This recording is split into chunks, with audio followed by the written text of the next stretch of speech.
Kilalo.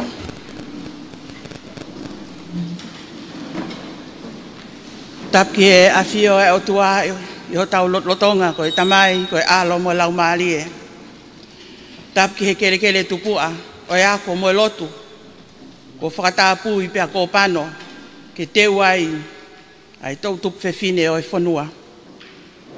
Tap ki he tahine kuini o feina o tonga kuini na naspau ko e Palestini, o e kautaha ko tutuku ai kolisi kuini sa alote.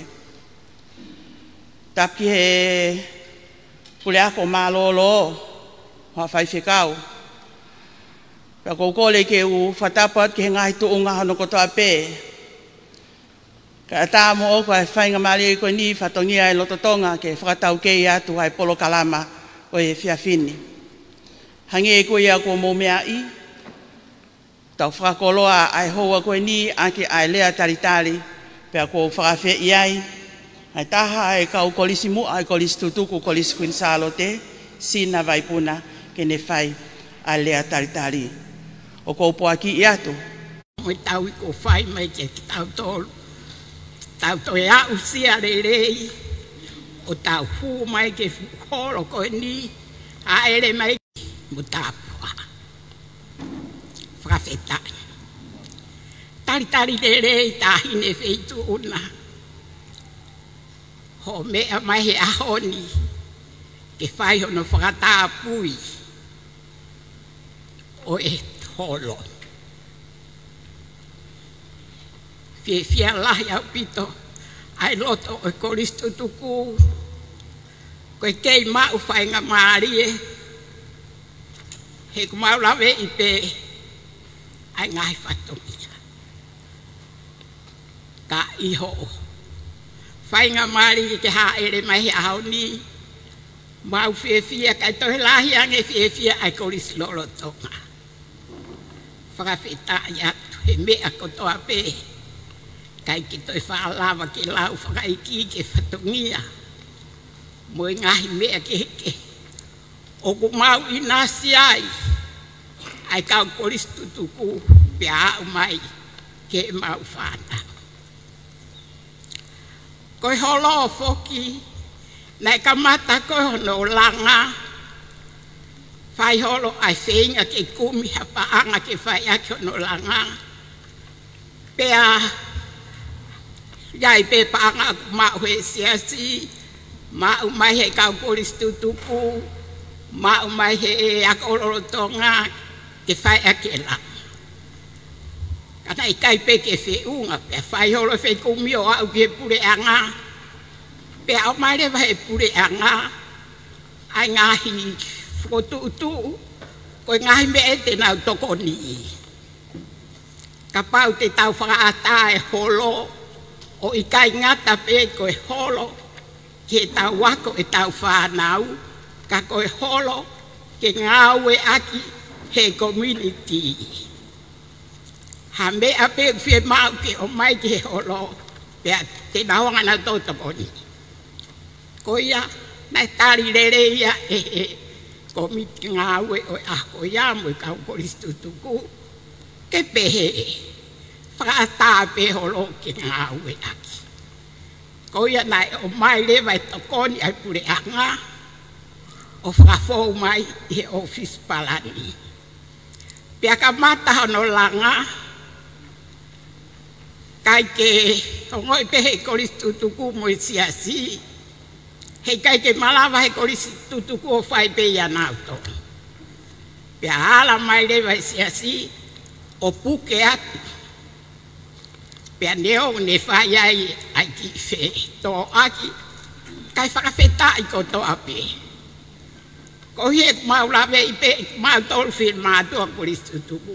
Ko koristu fokia e siasi, ko hape mea te nau tutuni mai, ko mea ia e whai. Ko ia, ko holo, ko hono langa, Nai tānak pe paangai ko listu tuku mo kun salo te o awi ke siasi kanau whakarere nau tō nau langa hono langa o a uai pe ki hono huwhi pia tau whawhetai Deongo nai whae langa ia kai kei tonga ni whine mutu a mohono huwhi kana toki lere mai pe ko os maure re e holo pea whakaawho ofa, pea ngāwe aki he korisi, ngāwe aki e kakai kotoa pe, o kunau whie mau ke nau ngāwe aki he holo. Kanai oange pe whoke ki totongi, kohi ke tokoni ki hono taui o e holo. Ko ia nai lawa kotoa ngahi mea ko ia, o pehe whoki koe ngāwe e korisi tutuku. Ka koe whakaamu, koe ngāue peia e koris tutuku, ka koe koloa ia e siangisi, ma a hono, ma a ene koris, ko kuin sārote. Tau whawhita he mea koto. Pea o whakawhiawhia ai a honi, ko i hene kau whaiwhikau, pe he muhewe hou eiti, mo e kau koris tutuku kotoa pe, kai uma aku ke whanau. Koe o mai koe ui, ki kau whakataha mo e whituna tāhine, i he loto whakataha pui o tau holo. Rewe vai kau ngatai. Malo.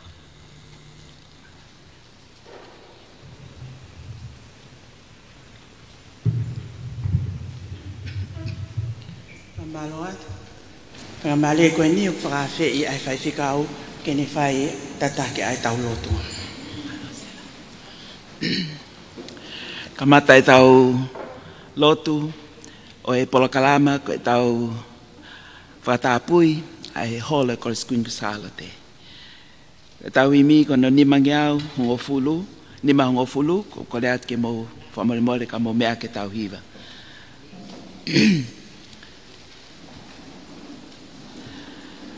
Sisu ke maau e ngahi me a kotoa. Tale ni ti ngahi tau, whanau, whare, makoloa.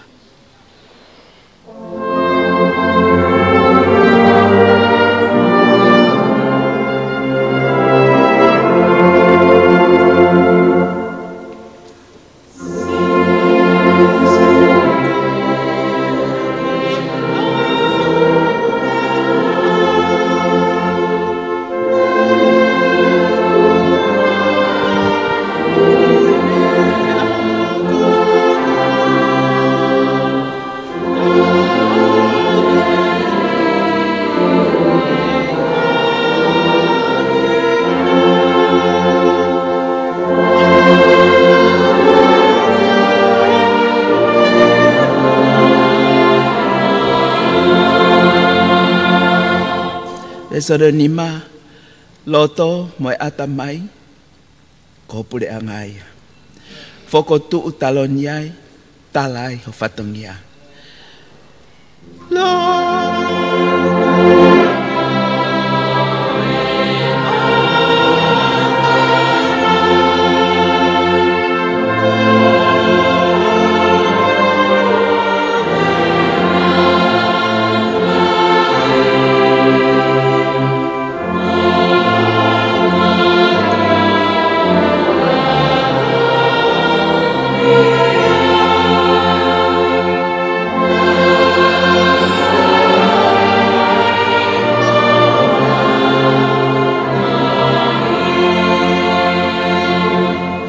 Peswasi, me ata e tau pe mo oni, hono e uke pe sia.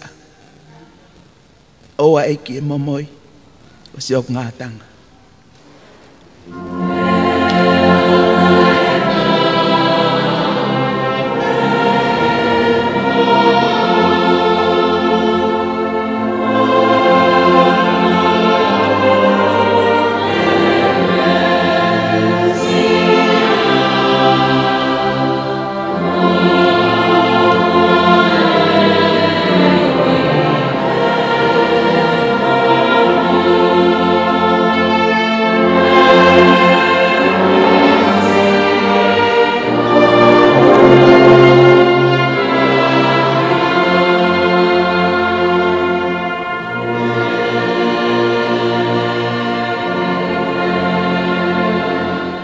more ka mo me hifo. Te ola watu ai te au fulma fitu ngai same. Te au fulma fitu. Te lau ko ta pe same ves uraki ki ana nima. Ai au pe na fale a. Kai langa si hova ai fale. Ko ngosia ai kaulanga. Ko kotokula no ape. Kai le ohi e si hova ai kolo. O ku atu unga ape ai tangata leo. Koe kula noa ho mo a hinghengi, ho mo mohe tuai, ho mo kai ai ma o yongo sia. He kune fua ki tatau pe ki hono ofa anga kai mohe pe ia. Wakai koe whanau, koe inasi. Mea sihova. Koe totongi, o kune omi,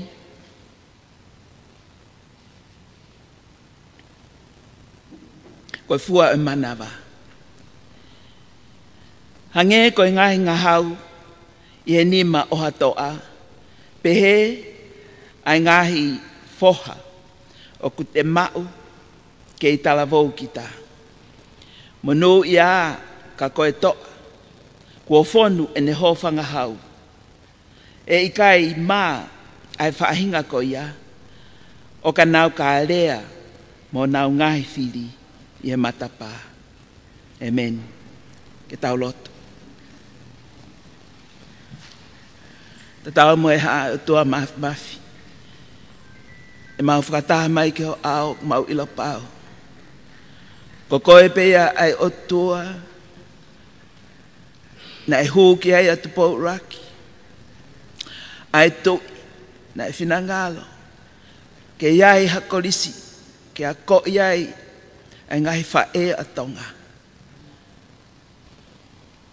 Mau fia, ke mau whakawheta, mo mau whakamalo ke o awhio. E ahoni,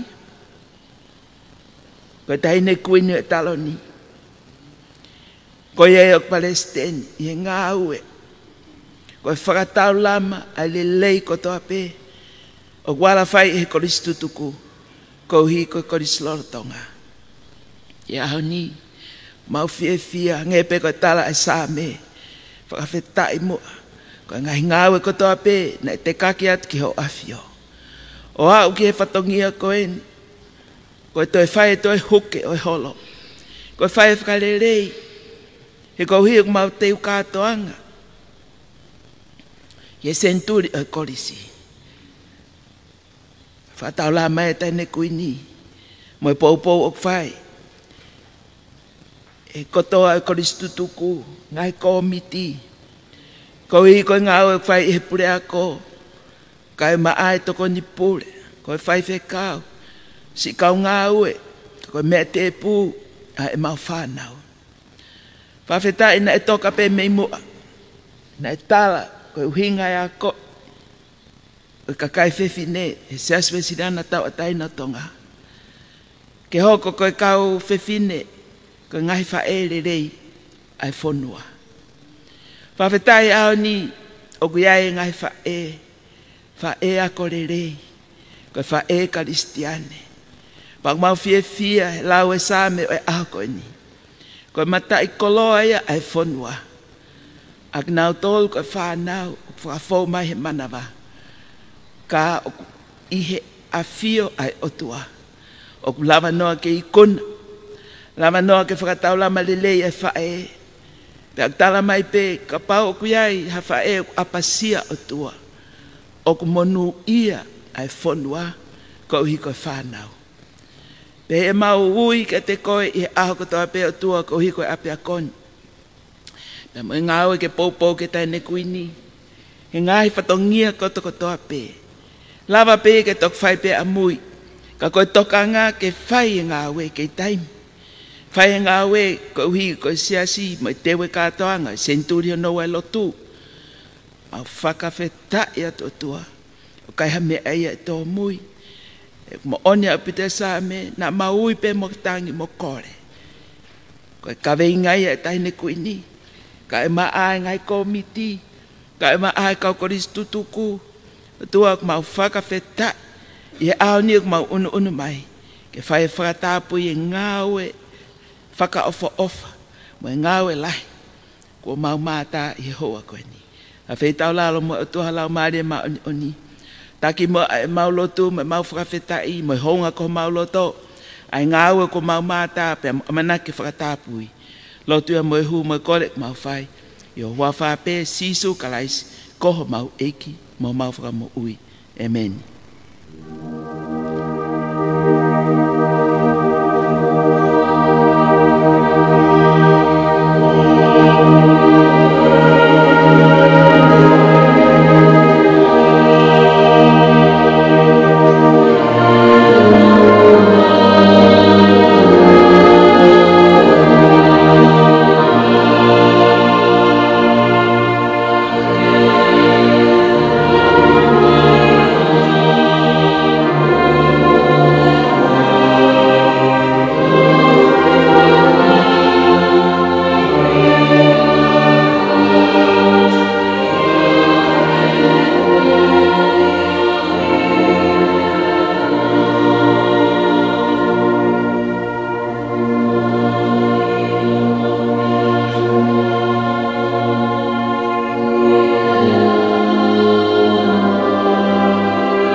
Pito, tau whamalo ki he lotu kua whai.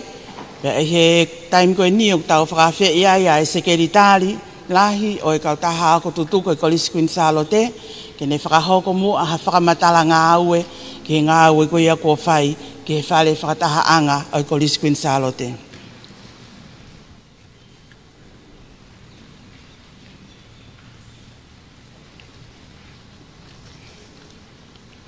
Tapki Hafiona. Tahin ko ino tong President lahi o koristutuku College Salote pa ko kore pe mua ke hufanga he fatapu ko osfai no afaki kamatanga ka tamo ke fin motuani ke fai pe ki famatala no ki ngawe ko ia o tau heni ai e a ko ni ta fafitai ke o tua tau la maha o ko fai. I aho laki o a kosi, wanoa ua wha, nai kamatai ai ngā ue koe ni. Pahi a taha whā o February, wanoa o ni ma, ko kakato ai ngā ue koe ni, o mō mea ki ai. Nai whiunga whakatoa, ai mahu inga, ono whakarerei, ai holo whataha anga, ai Koris Kunsalo te, pia moi paanga, fitu kilu, ni mamano, ono afe whange au ono ua. Koe kakato ia, o ngahi, ngāue, ku mau mea ki ai, e aha koe ni. Koe ngāue koe ni, nai whakahoko ia, ai langa, e kautaha South Seas, koe kautaha pēni, ai whinumotua, hako tutuku, ai Koris Kunsalo te. Nai whai peo no whiri, koe hui ko ngahi ngāue, mo ngahi tau kei, e ngahi ngāue ko ne whai, ku mau mea ki he whare paanga, e pureanga, ko kautaha koe ni, koe ki whinumotua tau tolu. Rai pe whare one way, mo whe mea aki ai, nai toki langa, koe whare moia, o siasi, whai whekau, i he wesiri ana, koe langa he ki whinumotua koe ni. Pea nai tō mai he Koris tutuku, ke ne whakahoko ai whatongia koe ni, aia mo mea ki ai i aho ni. Koe kautaha South Seas, ko ungatea, tau whtofua, o ku haane kautaha koe ni. Nai toka ngā i e langa koe ni, i quality design, o ku pure ki ai a Risiate Tupou, ko ia na ne tā ai mape o ngahi project koe ni, pea tokoni ki ai a paea Whirimoehala, o ku nei hen mo tau tolu, i he whiawhini. Ko engineer ki he ngā ue ai project ai Koris tutuku, ko Peter Moala, pea ku iai ai whiawhia, i atu nau tolu ko eni, ko lawe ki ai. Ko mea mahu inga whoki, i he ngā ue ko eni, ko tokoni pe, ai komiti, pure ai Koris tutuku, o taki ai minister e mia, sinai tuitahi, ka koe whare i whakapisnisia ai Koris tutuku. Kau ki ai e tau hipanga lahi, ko Suriana Vi, pea pehe ki he loea, Saint Miri, Fonua. Kau whoki heni, pea moi pure ako, kau mai tangata eik whai whekau, ko ki nau tolu ia. Tuku kehe ange ai ngahi kau mai, ai wharei, ai poate e tahine kuini, o whahoko mau pe, e nau whakahinohino moi wharei, ai ngāue koe ni o kwhai, i he tau project, o e apiako nofu mau. Mo mea i pe koe project koe ni, o ku kau ki ai ai holo, koe konga e ni kua lava. O toe mai, mo mea ke he whare mohe e ua e Koris ako nofu mau, nai lere whataha pēa ngā ue koe ni, pēa moiongoa whare oe, whare mohe, ka koi aku hoko at ki ai, i he tau ni, o ku amanaki, ke kakato ia, i a kosi, o e tau ni pe. Pēa pehe ki he whare kai, ki he peito, pēa pehe ki he ki apko pētani, mo e whaamu ke ai, a tau apini, pēa lere mo ngahi hala, ke whaingofua, ai nofo e tau whanau i apiako nofu mauni. Ko ngahi ngā ue ia, o ku whakakatoa, o ku ihe ua, o ku ihe whamiriona tupu. Ai whakatoa o ngahi ngā ue koe ni, ka ko lava atu eni, ai konga uluaki koe ni, pea koe ki whamatala ia, o ko whakahoko atu, pe kau aki, pea moe ngā ue, i project, o ku mau mea ki ai, i he whiawhini tahine sea, mahalo te ngatahe, koe ki mea pēa ko lava o atu, ke mau mea ki ai, mahalo au pito.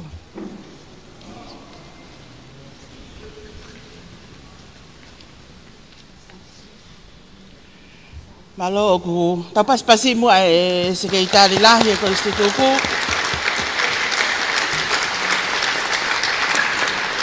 I he taimi ko e ni, tahine kuini, o ko whiawhia ke whakawhei ai whakafofonga me he kautaha koia o kuna uhanga o tokanga i kina e ngā ue ko e ni, ko e kautaha, ko e Quality Design Limited, pea o kui heni a Whirimoehala, pe ko paia Whirimoehala, Ke ne fuake at ke feitu una. Ai certificate o kakato o ngā aue peko certificate of completion. Ke feita lalo mo ai feitu una o tari ange moa.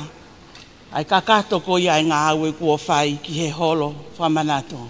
Ki he holo. Oskin Salo.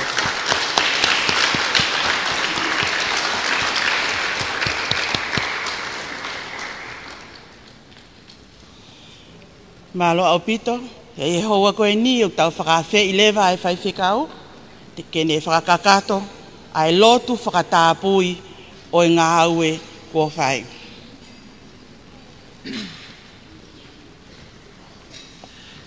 Ke tau lotu.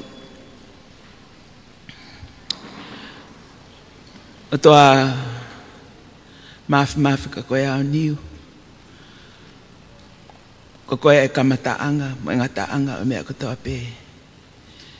Ko koe e mālohi pa mo iwi mo mawhai. Ko koe o ke pōre au niu, ke mea langi pa mo mamani. O mau iho ao he hoa koe ni koe whakawhetai, pa mo e whamalo lahi ke ho awhio. Whetau lala e whiona, ko ngā weni ko whakahaa, ke taine kui ni, kai mai koe sutuku, kai kui heni pe mo prea ko, kai mai toko ni pule, koe whai whekau, kai mai kau ngā ue. Kai pē whakautua, koe whai ngā weni, koe matea ki, ke lava lelei e whatongia, koe hi koe mau whanau ako. Tua mawhek mau whakawhetai lahi atu. Koe fitu kilu, koe paanga lahia. Ak mau whamalo o tua ko koe peena ke whai whakaai e ngahi kore, whakaai e ngahi whinga ke ke ko toa pe. Pei aho ni o tua koe mau tu iho ao, ke mau kau whakata mo teine kui ni. E whakawheta I mo tu koloria mo whakamalo lahi atu. Tau mai ana e kai ha pole, pe tau mai ana e kai ha whaingata. Kai he mau wakai ki mui o tua, me ia weni ke tau e whangu fulu tupu. Me raki langa o whareni.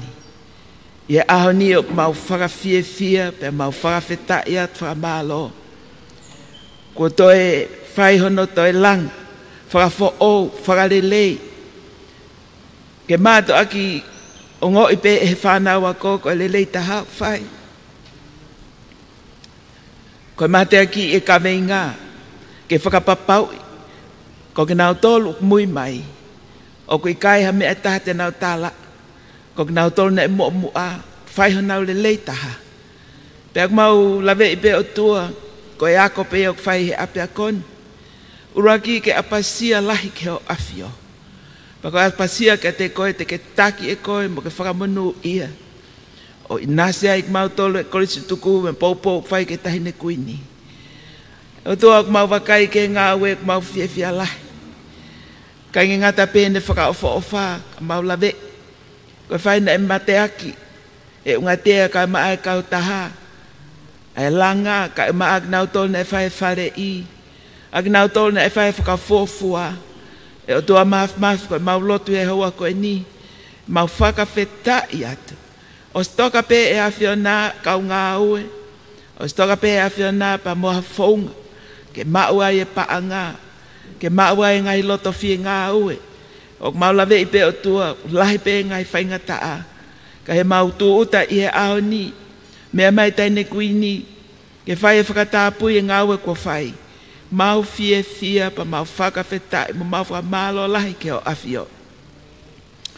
O tua koe mau lotu ia, ke awhio mua.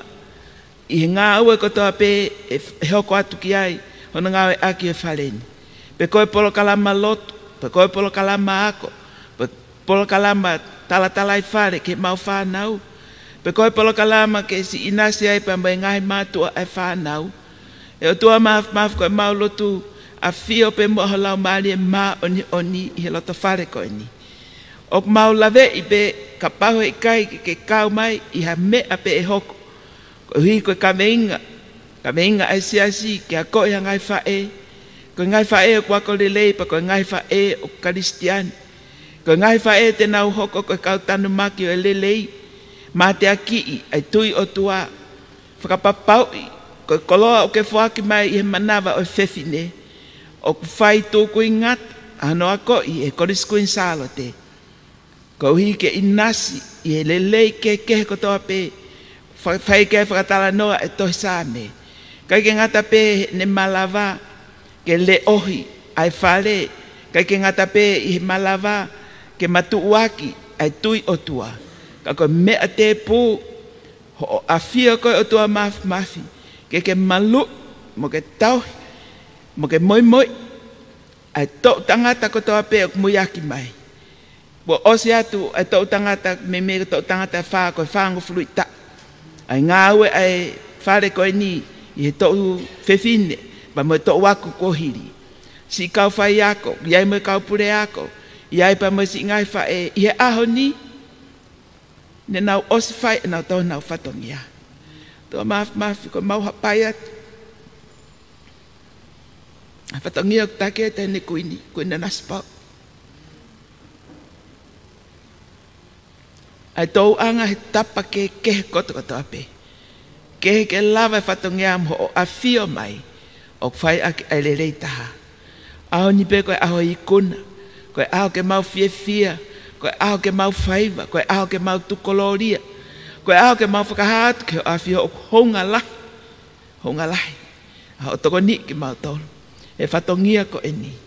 Pea mau fia, tua mafi ke mau tuku atu. Pea mo e mau whakawhetai, mo whakamalo, mo e mau hu, mo e mau kore. Whakatawange mo, te hoko mai e tau tangata, te nau, mo tau whewhine, te nau hoko atu e ngawe I he apini. E whakamonu ia ki nau tolu. Whai ai peho nau tataki, pe hange o tua, koe wholofola, ho alo ko sisu kalaisi. Tala mai ka pau e tuiaki e whai e whatongia. Ai mea ko uraki, ke ako, o e mau whanau, I ngai apiako e siasi I kawai e siasi, ai apiako koriskuin salo te. Koe uruaki ke mato aki apasia ki ho afio. Mato aki hoko e ako o kwhai koe whewhine kakato, koe whewhine o monu ia, koe whewhine o kualaisia lai kolonga, whewhine o kuala o langa hake e whonua. O ka mata pehe loto whare whamiri, hoko mai ke loto whare o I kolo, hoko mai ke loto whare o siasi. Na amoe loto whare pure anga he ahon. O siai e kau whewhine, na e ako e koriskuin salo te. Nau hoko ko kau taki, e ngau e pure anga. Ako hai tene lau, e ngau e siasi, ba mengahi potu ngau ke koto ape. Hange o tua mau whakatoka ngā, ko tāpu aki lahi. Ape akoni ke tau tangat, kai maai tau whewhine, ko whakakoloa ki nau tolu ko uhi ko ape akoni.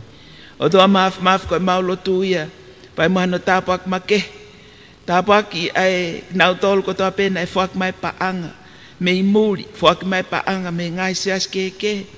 Whak mai paanga ko I koris tutuku, e o tua mau lotu atu, whamure mole ala ke kau mua. I he kau tahalanga ko ne South Seas, pea mo unga tea, whakawhetai o malau maari e. O kuiahi ha kau nanga, kuiahi ha potunga e langa, e lava ke toko ni, pea lava ke mau whalala ki ai, pea lava ke mau whiewhia whakataha. I ngau e kua tūtai pa kua mau whakataha pui he aho koe ni.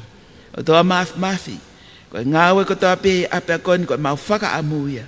Wa mole ko lau maari e maane ni ke tataki. Pea hoko atu, I he ape a koe ni, ai whakatu maari e o kwhai. Koe uhi, ko mau tolu, koe kakai, na ke ui I mua. Pea hoko atu ke a koe, pea mo e whanau, I he korisini. Ai whanau o ku loto lahi e siasi, ke whai hono toko ni, pe whai hono poupou, o mau lotu, pe mau whakawhetai lahi atu. Pepe o tua e mau tuku atu mo te kake atu.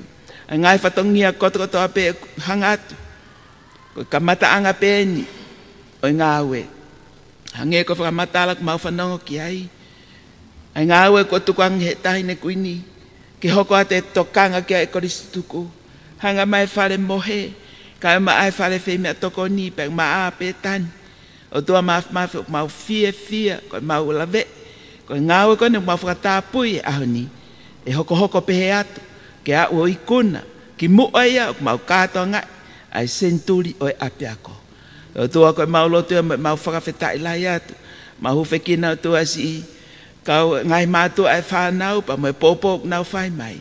Koe ngāua kotoa pē koe ni ke tuutai. Ngāua kotoa koe ni ke whakapapau. Koe hao whina ngalo ke ape a koe ni. Pea mo hao whina ngalo ke si ngai whae o tonga kua koe he apini. Koe hae kaha o se asi apnau amanaki le rei ki ai koe uhi koe ape a koe ni. O mau whakawhetai mo mau te kakeat ko afio.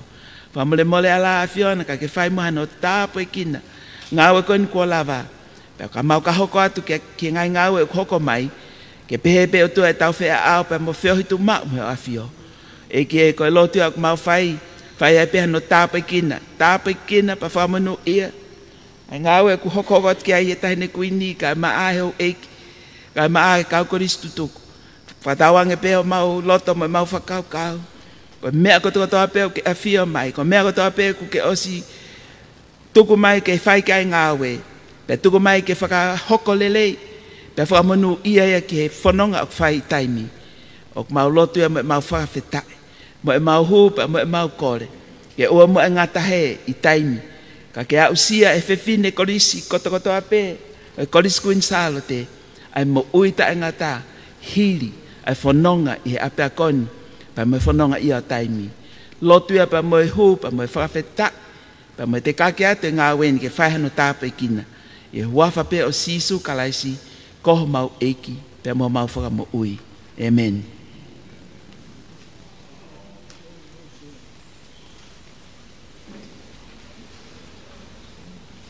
Ala o pito. Whamalo ki he lotu ko ia ko whai, ka maa e iwi whakalau maali e ko tāpo i kina aki ki tau tolu mo e ngā ue koe ni. He konga koe ne polo kalama tahi ne kuini o ko kole ake tuku mua whenga maali e maa o maa i moa iwi me he kolis kuin salo te. Ke nau whakahoko atu haki i whakamalo ka o maa haki i whakameite o e momenit ko e ni ki mo ape ato ki whakawhe i lewa e wheito ona ke a ahiange ai ngā ue. Malo ka wifi.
Where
kai ko ato ki pas ta ki whanau.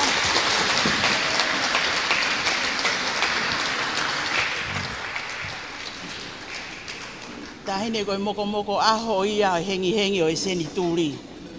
O kulongolongo kātoanga. Pea koe ki I preview pe o ngāhi maalari e tau amanaki ki ai he tau tū uta ki he seni tūri.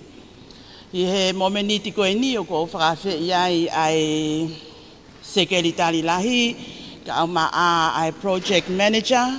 Pea pe he whoki ki he tufunga ki he kautaha ko ia contractor ki a ungatea ke mo kata ki o lava mai o taki mamata ia nge mua ta ahine kuini ke mamata he ngā ui kua whai pia ko atape kalang pe ko me atahine kuini ka uko listu tuku o ko atape mahalo ko hamini te hongo fulu nai pe fiha kane lolotongo ia pe ngai fasi ya mo toki me amai ke whakaosi a ke tau ki maalali ka umaai ki whakamamalohi pia tau ke lesi ai konga koe ni ka tau hoko ki whakataha.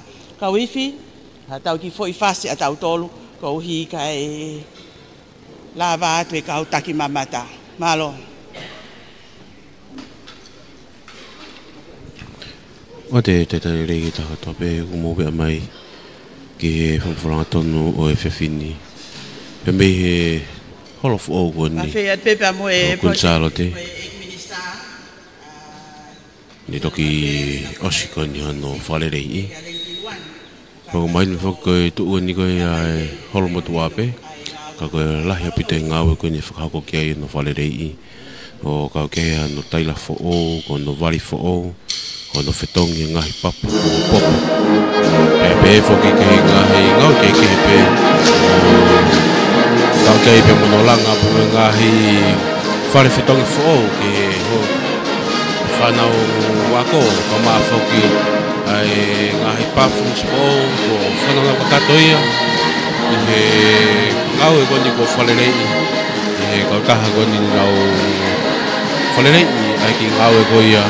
Ka moe horo fo koia kolisi konsalo te. Koe hoania ku lotonga whahauka i ahi koia. Ek whangalangi proklama e honi. Ka koe Taine kuino whaina tonga.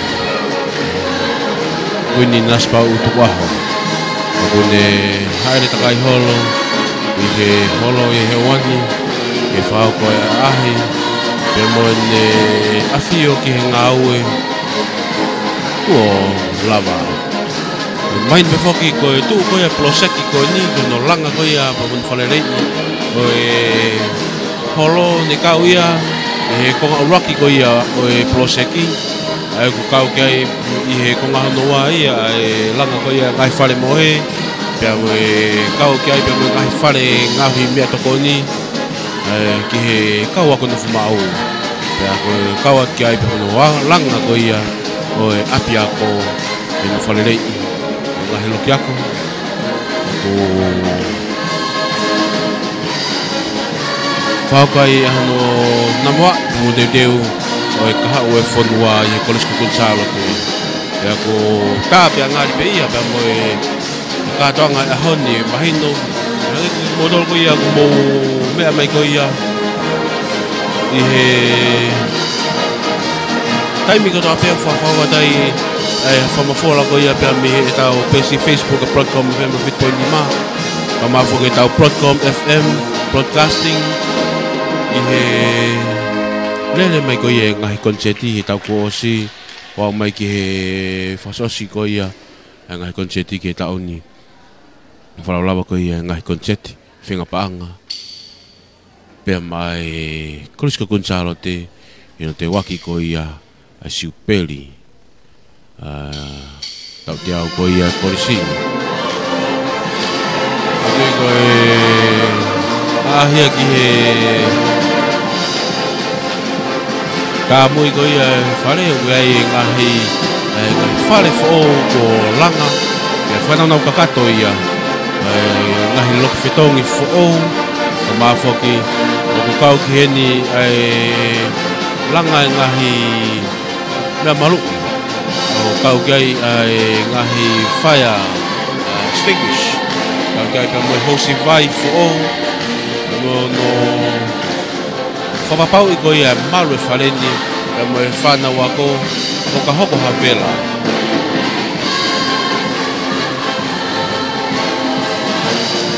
Ia ko nai koe ako mo whanawarawi mai koe ia mo tolo mo mea mai koe tau ata. Nau tolo ko nau whamoni ki he proklama e ahoni. Kau whiwhine Pasifiki ka maa whaka Iolani. Mo e toinga e kau kosituku. Tahine puri ako. Nau heni kau whanaha i e whamoni ki proklama e ahoni ka maa whaka kau. Pea koe hawani o toka whako pifoki ai Nea ahi koe ia ai tahine kuini. A whio ki he ngau koe ia ko whako e whahako. Pea kua lama lelei. Ngau e koe ia I he ahoni.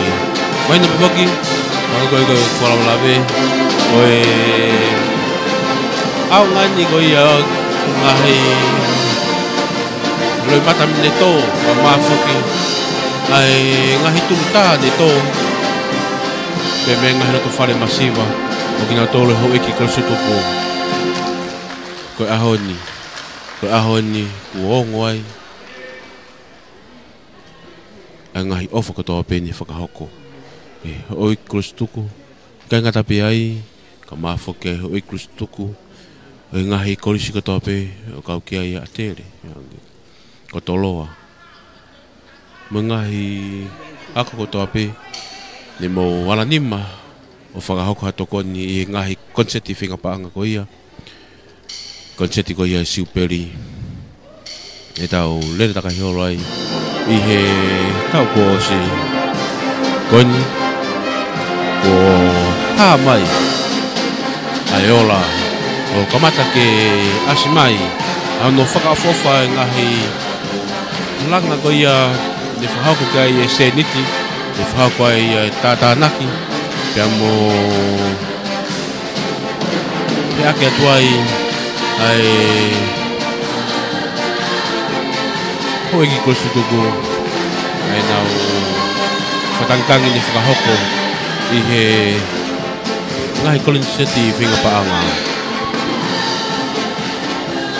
Pea kua tai ofalahi ki he hoi ko sutuku toa pe mo mea mai koni koe tau holo fo au ni Niongo koe tuunga pe ia holo motua ka kua whalelei ia pe whananau kakato a koe fo au ange ia Ange bene toki langa fo pe tau holo. Pea ko mahuinga ai katoanga ia oe ahoni.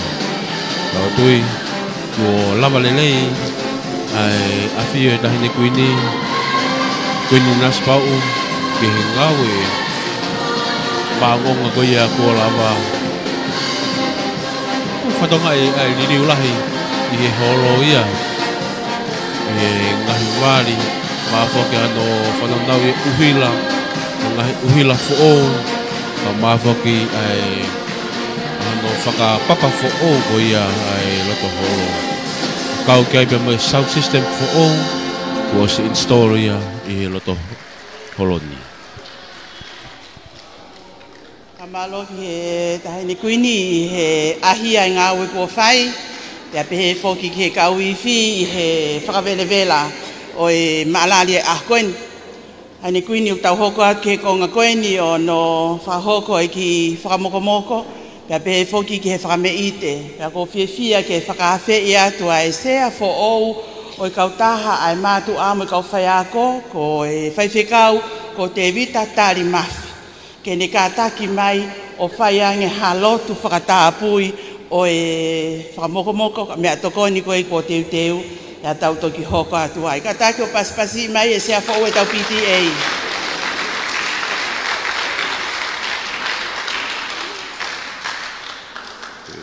Ke tau lot. Ke tua mafi. O te tau mo e ha. Ai mau whiawhia. Ko e mau whiawhia o ange ke ngahi lotu kua hake. Ko e whai mea whakaofo e a Fiona. O mau whamoni, mau koroi ai. Ko resi kukuhin sālo te. Ke matai koroi pēia e a Fiona, nā ke omi. Ko e whiawhia yo e a honi. A whio e tahine kuini. Ke kua mau kau ai I he whawhetai. O kai ngata e mau fia I ngau e ko lava. Ko fai e tokonaki ko su tuku ka mai se ngai fonga. E fai e frau sia ko ni ko hipe e fia. Te wai ai ofa ko en ko e mau lotu ilo tau mafa ai tahe ni kuini pe ilo ho ek pe mau to inasi e ofa ko ia tuke ke o mi haivi mo fia ke mau ke fafeta ia ki a fiona I he ofa mo alo ofa ko ke fai o mau ta I mari ai e fu fare fata anga fa ofa ko en o ia mau fafeta I mana tua ngai fonga o sia ia sisu klais ko alo ko mau fa mo rui amen.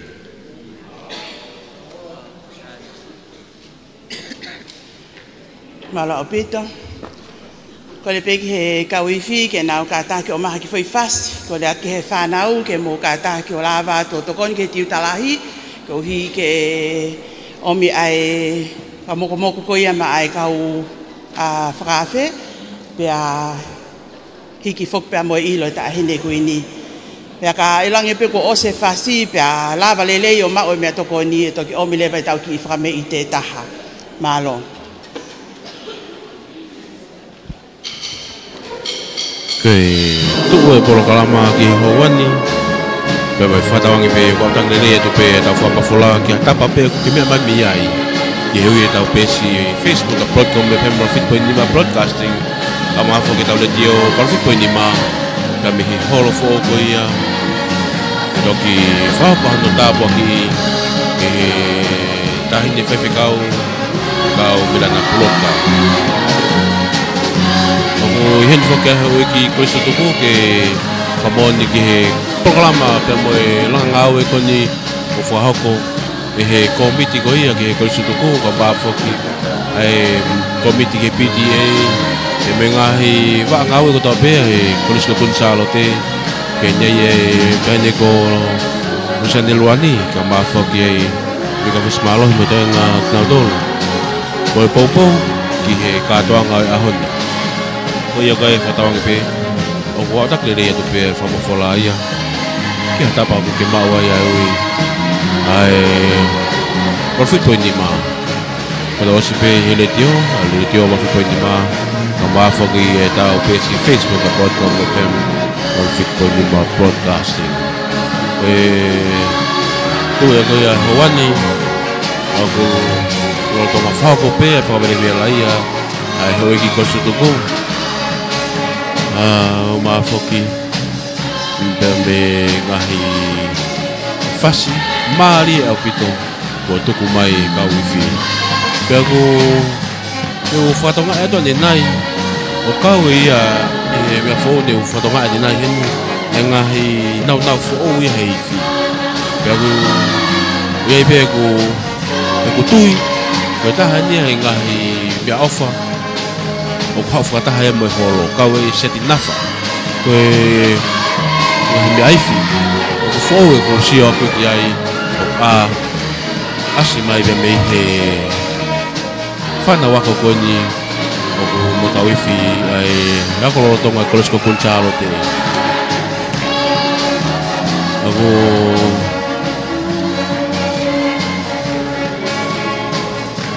la veía tu te kau mate akata ma kau fine pura ko malolo per mo kau ko egi ko suku ko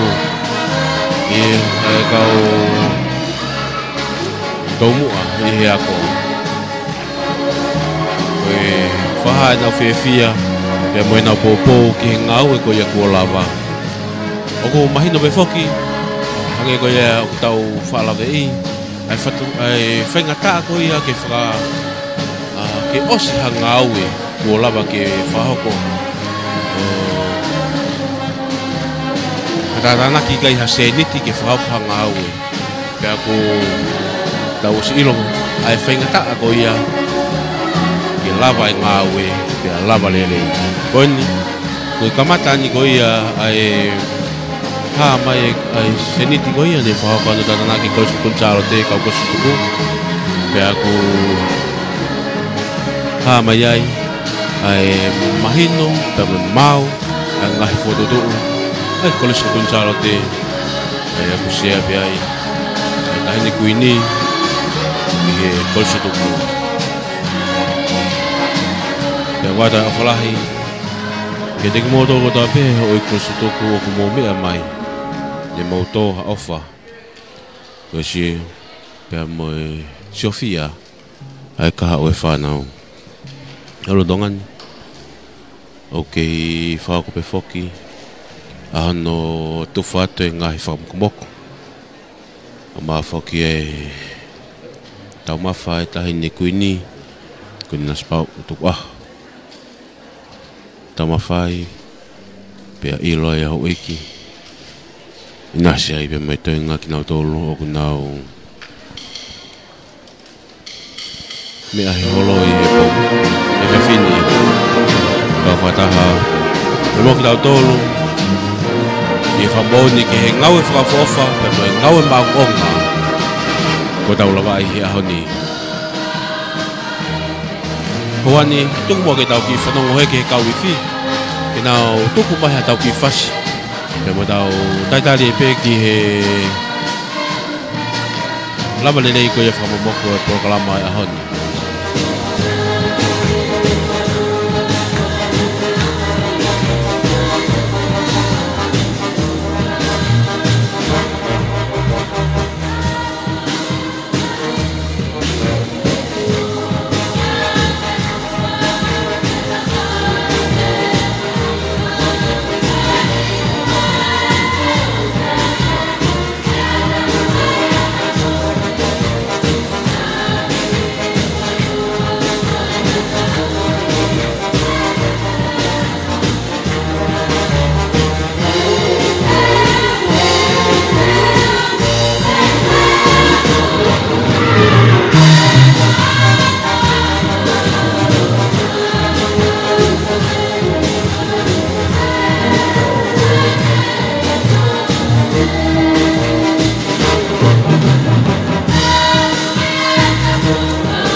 Lelei mo kakato hono tufa atu e ki konga mea tokoni ki he e whiawhini ki afternoon tea. Ko ki whakamei te ta ahini o kutahape. Ko e ki whirimotua ma tāpule lahi e kolis Queen Salo te ki he uawhe ma wanima. Ko ki kaunanga ia me i whaamotu ko Oliver Peti Pakileata. Ya ko ia ko whakawhei ke ne whai a ki whakamei i te. Malo ki paspasi mai a Oliver. Ko e whamei te uko mna ke whakako e hoani.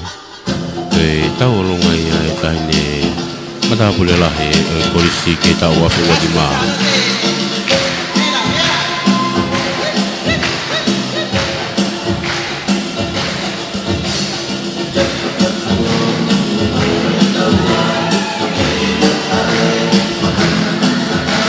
Kaya maafu ke ko langi tua bea mui mai hani tua ai ngo to ni mata pule lahi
whakafofa wi te wholahaka e kaine matapule lahi. Mabalo ki he whame i te kua whai, ko hi ke whakailonga aki ai ngā ue ko e ni. Ko lepe ke o whamalmalo at pemu ai he whatapu ko o se au whaki i he kamataanga o e whakatoanga whakawhetaini. Ka tāmu o koe whainga māle koe ni ke o whakakato ai polo kalama ai au kuha ke o whakahoko ai whakahohaa, whakamālo ko hiko i ngāwe ka whakawha o e aho koe ni. Ko kau whakataha pia mo e lotu ko whai he whakawhetai ki he o tua. Whai ange pia hoko o mooni ai mea na e kei misi pia visone. Pia ko tautu utai he aho koe ni o ku whonu fia ai loto o i kolisi lolotonga ke whakamālo ki he o tua ko hi ko e whakahoko ai tau ngāhi amanaki. Kai ke ngātai ka ko whafofonga e whakamālo ki he a Fiona tahine kuini nana spau. Ko hi o ku unga maupe ai kolisi Queen Salote i he ngāhi vi sone kau maa e taki mua ngāwe ai feitu una. O mau lau monu pia mau lau tāpuaki. Ko hi ko tai mua ai feitu una i ono tā siri e ngāhi ngāwe ke fie maarie pia whakalakalakai ai ako ai kolisi lolotonga. I ngāhi mahina kua hiri na mau assembly pe ki he tēniti. Mo mau nofo pe o wakai mai pe fe ai ngāwe. He whare whamana, he holo koe ni, ai kolisi Queen Salote. Whare whataha anga pia tuuai ai mau amanaki. Ia e ngahi aho, nei kai ke lava ha assembly ko hui koe uha. Ia e ngahi aho, na e la aina e whanau. Mo e mau pehepe, tau pinepe. Koe tau ngahi whae, o kunau ngā aue, ke ngau hi hawhare. He tau nofo maluai. Ma hufia e whare ko e ni, taine kuini, kau maaha o ko miti pule. Mau mamata ko hangi e peha mau o ki muri. He whetapaki a hono whaliki. He ulo a hono ngahi maama. He maama pia moko a hono ngahi matapa. Pea mai e whanau pehe atu teke matapa. Whatahataha mai whanau e toko ono ke nau teke. Ho vale lahi ki nau tolu, ni ma pētaha, le e matapa, ko teka e matapa. Ko ho ngāu e ki vo i atahine kuini, kau maaho o kolis tutuko. Kau maa ngāu e lelei ko whai, e he kau taha poro se ki, Quality Design Limited, kau maa South Seas Contractor. Pe mau o mai, whahoko mai, ko whia ho mou mea lea motua, tuku ia ki he tawhaaki, he koai ho mou mea lea foo. Ai koe o mou mamata ki ai kau kolis tutuku, ko whokotuu ki hono ngāhi wheituu. Pe whea o lunga, tala mai he kau taha, whetongi, ke oua na mou tulungia. Ka koe hae ngai mea kula koe, ke mea ia te ria na avela. O kuna panga maarie, mo mau luta e ngā ue, o ku whai, e wheitu una ta ahine kuini, kau maaho kau kolis tutuku.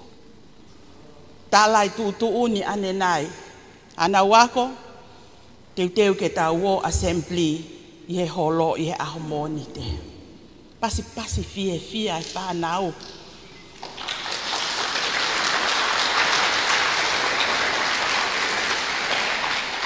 O tui mahalo na atala e tiutala hike vete ho nau sui tua. Te ria na loange ko hange e ki iaha ue sia o e whaliki. Ka e hange e fo o ki he taha hono ko toa pe ai hufia o e holo ko e ni. Pea ko whakamalo lo to hongatu. Whamole Ka pau ko tau whakaloto whale pe whakatāpui o i konga koe ni e ngahi ngāu e whakalakalaka. Ka koe whotu utu pe ia ne ea uki ai ai whine motu ani ka o maa se keli tāli lahi o i kolistu tuku.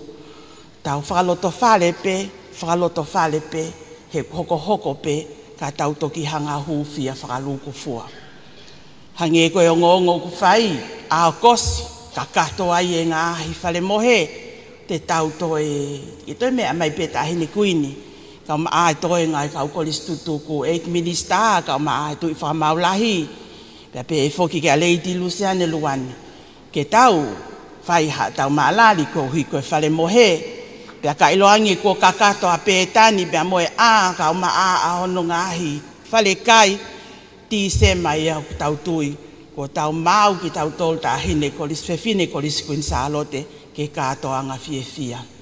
Ko tui pe ta hine o tokanga e feitu una, ko hi ko ki ko ini, o ko tui o mea mai e taha ko toa pe he ngalu, e a ka maa e ngalu o pe, o ku ata lele e aho taha ni ma asi, i he mala e ako teu, mo mea mai, fohaki ho mo ki vala ki he senturi, ko hi ko ngāwe ko ni ko whai. Whamalo atu, whawhetai ke eiki, whawhetai ko hi ko ngāhi kakai ka tōtaha ko toa pio kui heni he ahoni, a mai ka wifi mo e whanau wako, ho e kolistu tuku o ko whakofonga atu e whamalo i he ngāwe o e whiaf ko ni lewa he kau tatau atu.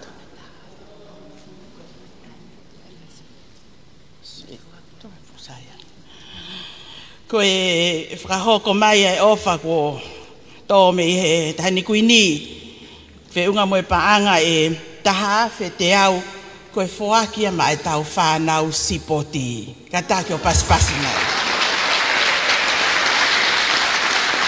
Malo.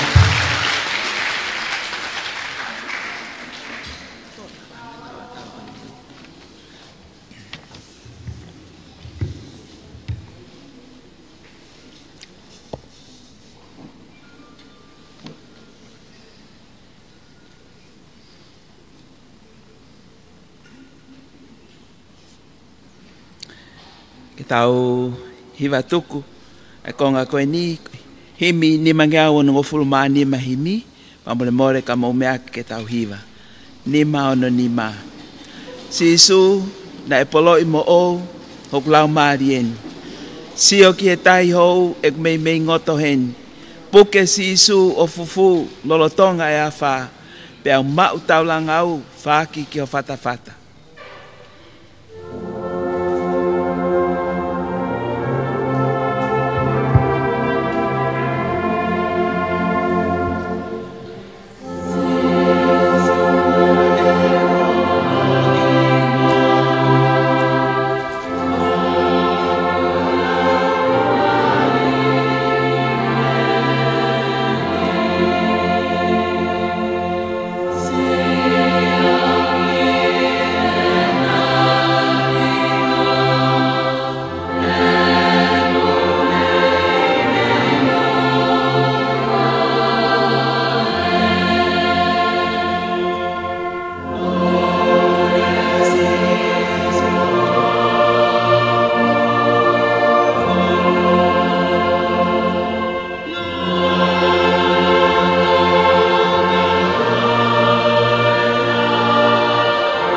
Vestolu, si sue, ko koe pe, si ek mata i koloa. I kai haak sio ke, ka mau koe, mau kotoa. A, e fe haak lava, ke mau koe ma aku. Fai to tonu ho huafa, ka kofonu hia pe au.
Mes fausi, peu iloi ai monu, he fe ao mai tui. Sio atu ta e pulo, inu ke vai mo ui. Fauni teni he vai ola, hake o klotoe, kau ka mata he ho ofa, mau ilangi honotoe.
Ko ikelesi e eki ko sisu kalaisi. O mai o falahi e otua ko tamai. Pe mai feo he ala maari e maa oni. Tuk mo aia pa mai taine kuini. Kai maa e ho eki. Ko risu tuku. Kai maa e ko isolotonga. Mga nautol ko toa pe ku mau feo he ho wani. O ma na ahili. Fai peo lau kuonga pe tae ngata. Amen.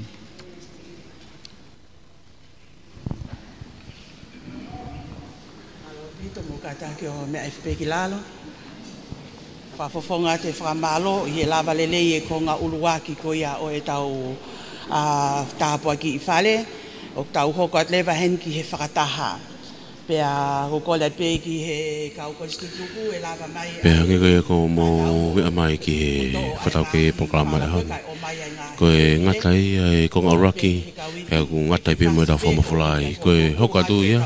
Hoko atu ki ko ngā no e programa e hon. Ko e whataha ia hoko atu ki whataha. E kau sea komiti senturi. E mo asinita makehe ke no teu ko ia o e siuperi. Ko e whatanga pēnā o takere atu e whamawhora o e hawani ki hatapa pēku ki mea mai miai. Tāna whitaka ni motoro i otomuri nā ka māwhoki i atu moto e tahi i hapai wa wau pangoni wā e ua mo tonga aiki. O atu e whamarolahi ke mō mea mai i hawani tau ka whataha i hono tāwaki o e holoko ni e kunsaro te hoko atu ai e te ua ia ki he senturi e tau te au ki tau whaona. Whatangi pēnā o takere e te whamawhora e tapau ki mga mea. Tau whoke ki he Wigland House hoko atu mea e te ngahi whatongia ko ia e honi. Whamawhonga e te kau whatongia e honi. Alpata ki sina ka mafo ki a tupaurea. Kua me sake whamukioa. Kai malo o kuta mo mea mai. Ka mo mea tua whatu.